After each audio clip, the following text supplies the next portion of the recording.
Oi, meu nome é Júlia Braga, mas talvez você me conheça como Júlia BT no Wattpad.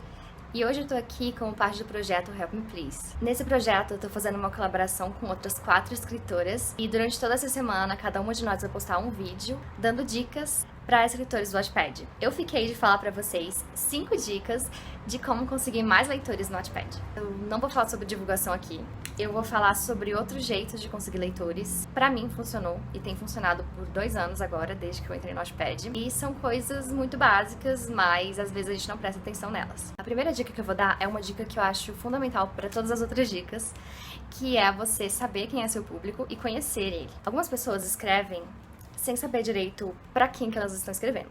E aí você pode me dizer assim, mas Júlia, eu quero que todo mundo leia meu livro. Não precisa ser muito bonito, mas não funciona na prática, porque as pessoas têm gostos diferentes. Se você tentar abranger o gosto de todo mundo, você vai acabar com nenhum público, entendeu?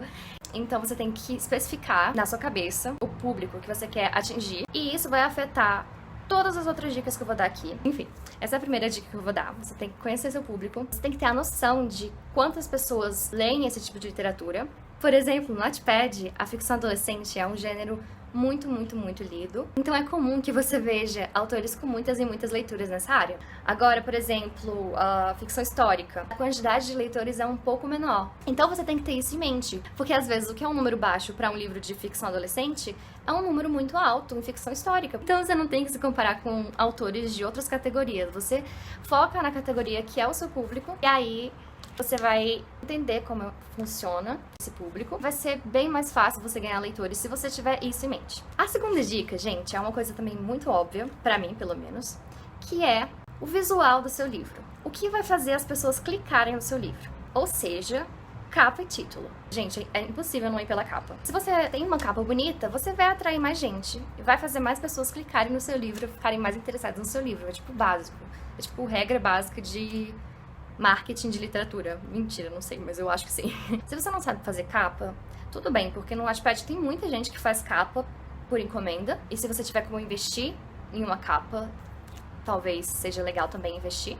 Assim que eu tiver dinheiro, aliás, eu vou investir. Mas por enquanto eu tenho amigas fofas maravilhosas que fizeram capas por mim, porque as capas que eu faço não são tão boas. E aliás, eu só comecei a ganhar leitores depois que eu mudei a minha capa para uma capa que fosse mais visualmente atrativa. Então, gente, capa é uma coisa que conta muito, e título também. Tem uns livros que eles são bons, mas os títulos às vezes repelem. Mas também você tem que voltar lá para a primeira regra e ver quem você quer que seja o seu público. Por exemplo, eu pessoalmente não me atraio por histórias que tenham o título, por exemplo, o irmão da minha melhor amiga, o fulano do fulano. Então pode ser que você tenha uma história maravilhosa, mas eu não vou clicar nessa história, porque pra mim ela não parece o tipo de história que eu gosto. Mas óbvio que esse tipo de história tem seu público, tanto que no Wattpad esse tipo de história tem milhões de visualizações. Então você tem que decidir quem que você quer que seja o seu público, e aí você vai conseguir decidir a capa e o título de acordo com o público. A terceira dica é uma dica que eu dou sempre pra todo mundo que tá começando, porque foi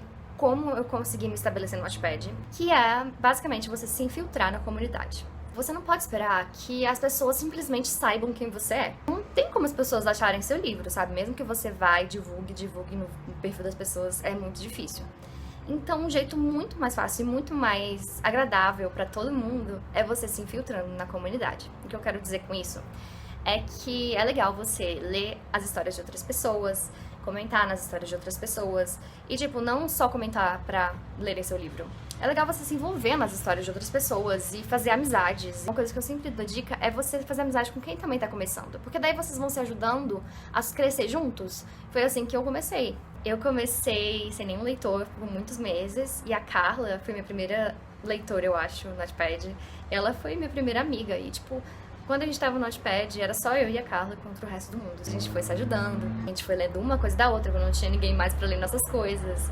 E assim a gente conseguiu se estabelecer na comunidade. E se infiltrar na comunidade não só faz seu perfil se ficar mais visível para os leitores, como também para o sistema do Wattpad. Ele começa a sugerir suas histórias na página de recomendações para as outras pessoas, assim. Então, ficar ativo na comunidade é um jeito muito legal de conseguir mais leitores. A quarta dica que eu vou dar é você fazer postagens frequentes. O que quer dizer postagem frequente? É postar todo dia? Não necessariamente. Então, se você tiver material para postar todo dia, pode ser que se arriscar seja legal. Mas, se você é novo na comunidade, eu sugiro você não postar todo dia, porque você tem que dar um tempo para as pessoas absorverem você, absorverem a sua história. Só que você tem que ter uma frequência de postagens. Por exemplo, você tem um estoque de 7 capítulos. Se você postar os 7 de uma vez, você vai ficar sem capítulo até você conseguir escrever outro. Então eu sugiro você postar 1 por semana ou 2 por semana, e daí as pessoas conseguem acompanhar e elas conseguem ficar entretidas com a história. E se você demora muito pra postar, as pessoas esquecem o que aconteceu nos capítulos passados e elas acabam abandonando a história. Então é muito bom você ter postagem frequente. E aliás, eu já vi muitos leitores meus recomendando histórias assim, leia tal história, a autora posta toda semana, ela não falha, tipo assim, ela é muito fiel. E a quinta e última dica de hoje é revisar sua história e sempre estar melhorando a sua escrita, o seu roteiro, as coisas que vão acontecer, os seus personagens. Se você não se preocupa com a qualidade da coisa que você está dando pro seu leitor, o seu leitor também não vai recomendar seu livro para ninguém. Se você estiver sempre buscando melhorar, sempre revisando, você vai acabar atraindo mais leitores, porque o jeito melhor de divulgar é boca a boca. Se seu livro for muito legal, as pessoas vão recomendar. Então é isso, gente. Eu espero que vocês tenham gostado do vídeo. Eu vou deixar aqui na descrição o link das outras meninas e dos vídeos delas. Vão lá conferir. Essa semana tá ótimo, o projeto tá muito legal. Eu tô muito orgulhosa dele. E eu vejo vocês na próxima.